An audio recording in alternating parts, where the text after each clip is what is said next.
we do know that if you do the history of women, and even if you want to go back to, I mean, Adam and Eve and, you know, things like that, I mean, it's always been a persuasive, persuasive mechanism, attitude, where they can actually get you to, not get you per se, but get a man to be kind of controlled in a mental aspect. I mean, because, you know, I mean, it's been since the beginning of time. And anything that you think of, any successful corporation or any successful organization, most of them were all brought down by women in some form or fashion. Right, but I only disagree with you in this part. My philosophy is the whole African philosophy. You got male lions who believe in family and the male comes first, and the female lions who believe the male comes first, and then you got hyenas, male hyenas. Male hyenas talk about screwing the female hyena all day long. Male hyenas do anything a female hyenas tell them to do. Male hyenas will even kill other male hyenas to get closer in the hierarchy to be next to the female hyena. So I look at dudes in those two categories. You either a family man, or you some slut bug dude who think that they only made vagina yesterday, and that's not a hate toward females. That's really a hate toward males and that nonsense. Weak male. Yeah. But lastly, Ferguson. Okay, here's the thing I'm first proud of. I'm proud of my white, Latin, Asian brothers standing with black folk on that cause. All right, because 2014 has been the year of kill any brother that don't shoot back, from Eric Garner to the Wall Street dude picking up a little toy gun, to the little Cleveland boy out there with his little toy gun, and the 911 people specifically told them 3 times it might be a fake gun, and you roll up and shoot this little boy before you even had a chance to park. So this year is the year of the 2014 kill, but I'm proud of the white folks in that we can't keep blaming all white folks. Okay, because some of them cats is fighting hard for the cause. Now, what we brothers need to do is stop complaining, stop getting on shows talking about what we don't like. Al Sharpton don't speak for me. Jesse don't speak for me, because in a minute, Al and Jesse will be dead, and nobody else is consistently stepping to the mic.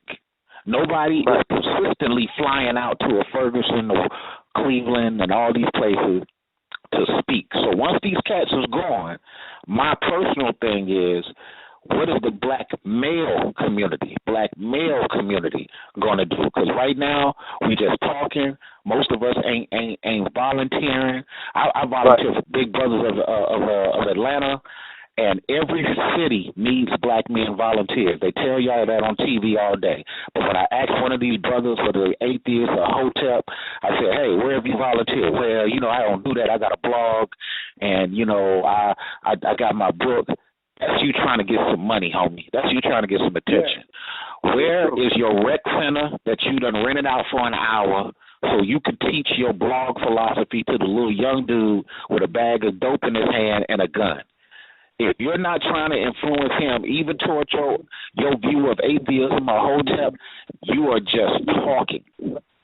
And that's the problem. People like you have created a blog talk show. People like me have created some little online business. But the guys who are just talking, they want us to risk our shit to go follow them with a couple of guns. Stop it. That's true. That's 100% true. I mean, I think that, like I said previously, I mean, I think that as far as us is concerned, black men, we just have to start using our intelligence, man. Use your mind, man. I mean, we have to find something where we have a common interest. It don't even have to be it don't have to be a majority, but we have to support each other. The little people that are actually out here trying to do something to make a difference, because like you just said, Al Sharpton, Jesse Jackson, I mean, there has not been a black leader, a strong black leader in this decade, in this time, in the last 20 years. I'm not even going to say 20 years, because Yeah, I'll go back to even say almost 30 years, because even if you count Louis Farrakhan, at the end of the day, they sent him in hiding. So, like, I mean, there has not been nobody that's staying on the front line and staying there and will really die for this situation. And that's what I think is lacking as far as we as black men. We don't have no role models for us. You know, we don't have no role. And I'm not talking about just the kids. I'm talking about for the men. We don't have nobody worth standing next to. You know what I'm saying? That we don't think is you know, on the take, or trying to get this, or trying to get that, or trying to get this, trying to get that. We haven't seen that since Malcolm X, man. You know what I'm saying? So it's hard for us, because at this time, the way society is set up so that everyone is thinking that, oh, I don't have to be a part of his thing because I got my own thing.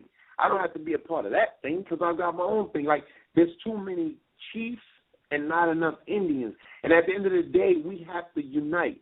I don't care who's the leader and who's going to be the leader, but we have to have these leaders. These leaders have to be in place. And if you don't have them, you just have a bunch of people in chaos. You have a whole bunch of nothing. And that's what our problem is. We have nothing. We have nobody that's out there and respected on the front line and say, you know what? All right, I'm gonna be the one to take my people and do this and do that and do this and do that. Just like I said before, man. If you had Black Panthers, if they didn't come through with the plan to crush them as far as drugs and lock them up and things like that, if that Black Panther movement was still going on and that pride was still there, this would have never happened. This would have never happened. This would have never happened. Because you know the most powerful thing. I grew up 2 blocks from where the Panthers started in Oakland, California. Do you know what the most powerful thing the Panthers did? They knew their knowledge. They knew their white man knowledge. Right. And that's the issue with most cats. When I hear them on Blog Talk or I hear them talk, period, they're so busy. Man, fuck these bitches, man. I got mine. You need to get yours. That type of mentality. Right. And then they want you.